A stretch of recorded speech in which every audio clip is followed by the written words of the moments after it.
Assalamualaikum warahmatullahi wabarakatuh. Kami dari kelompok 2 akan mempresentasikan hasil makalah kami dengan judul Manajemen Konflik Pesantren dengan anggota yang pertama Agung Dwi Cahyono, yang kedua saya sendiri Ajeng Dwi Lestari, yang ketiga Andre Dwi Puspa, yang keempat Andrian Wahyu Prasetya, yang kelima Anita Karunia Rohmah, yang keenam Awalul Fitriani. Materi yang pertama yaitu mengenai krisis manajemen pesantren. Dalam sejarah pertumbuhan dan perkembangan pendidikan di Indonesia, tidak dapat dipungkiri bahwa pesantren telah menjadi semacam lokal genius. Di kalangan umat Islam sendiri, pesantren telah dianggap sebagai model institusi keilmuannya, yang oleh Martin van Bruynissen dinilai sebagai salah satu tradisi agung. Sejarah juga telah membuktikan kontribusi pesantren dalam rangka turut mendirikan negara Republik Indonesia. Banyak ulama dan santri yang gugur dalam memperjuangkan dan mempertahankan kemerdekaan. Pesantren dengan sifat pendidikan yang tidak berjenjang dan tidak berkesinambungan, proses pendiriannya yang diprakarsai oleh seseorang atau sekelompok orang yang keberadaan lembaga pendidikan ini selalu berada di tengah-tengah masyarakat. Maka dapat dikatakan bahwa lembaga pendidikan keagamaan ini termasuk salah satu bentuk dari tipe pendidikan luar sekolah. Saya akan melanjutkan materi yang berikutnya. Pesantren sebagian besar masih tetap berkutat dengan gaya lama.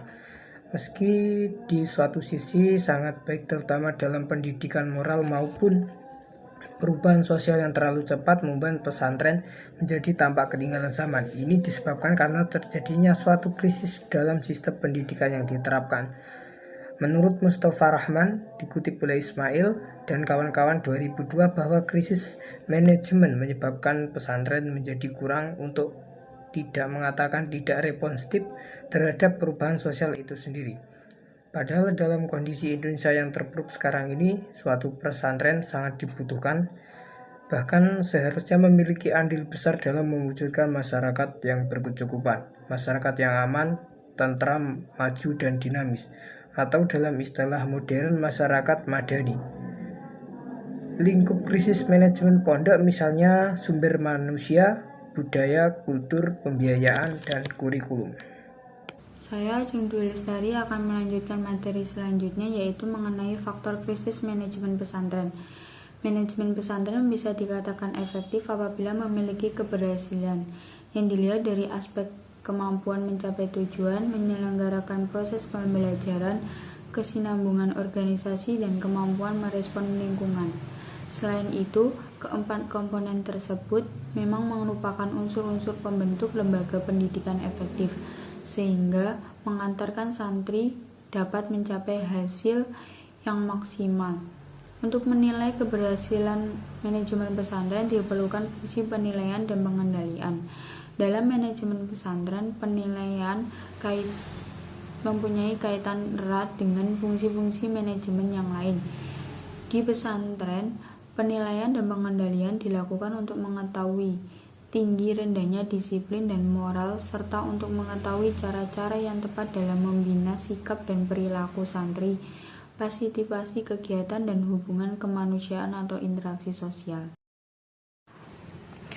White dalam buku karangannya Kompli Krisis Manajemen Pesantren ini disebabkan oleh beberapa faktor yang antara lain sebagai berikut. Yang A. Kesadaran terhadap tantangan. Kesadaran yang terbentuk kemampuan untuk dapat mampu mengatasi tantangan-tantangan yang dihadapi pesantren, terutama tantangan yang diajukan oleh kemajuan teknik yang dirasakan oleh bangsa Indonesia. Yang kedua adalah struktur statis atau beku pesantren. Statis atau bekunya struktur sarana dan prasarana yang dihadapi oleh pondok pesantren pada umumnya baik soal sarana yang berupa manajemen pimpinan terampil maupun sarana dan prasarana material termasuk keuangan masih berada pada kuantitas yang sangat terbatas. Keterbatasan itu berakibat tidak mungkin dilakukan penanganan kesulitan yang dihadapi secara integral dan menyeluruh. Baiklah, langsung saja di sini saya akan menyampaikan materi yaitu sedangkan menurut Muhammad Hafifi dalam makalahnya memperkuat bahwa terdapat beberapa kelemahan yang pesantren, yaitu sebagai berikut. 1. Kehidupan orang tasawuf. Pola kehidupan yang mencontoh atau mengikuti orang tasawuf sehingga dalam pandangan banyak orang terlihat tidak terawat dengan baik serta kurang memperhatikan unsur duniawi. 2. Kurangnya kemampuan dalam menalar. Kurangnya kemampuan dalam menalar karena mereka selalu mendoktrin untuk menghafal, sehingga banyak orang yang kurang memahami pelajarannya yang dihafalkan. 3. Kurangnya mengikuti perkembangan. Kurangnya mengikuti perkembangan zaman seperti perkembangan kitab-kitab terbaru dengan problematika yang terjadi di masyarakat. Baiklah, cukup sekian. Materi selanjutnya akan dibawakan oleh Saudara Agung.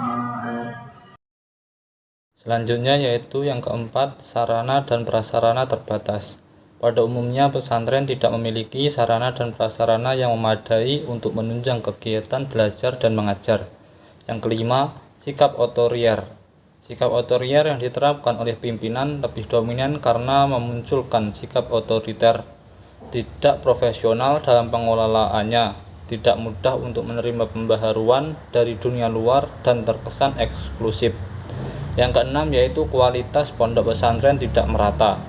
Tidak semua pondok pesantren yang ada memiliki kualitas yang sama di dalam mendidik santrinya.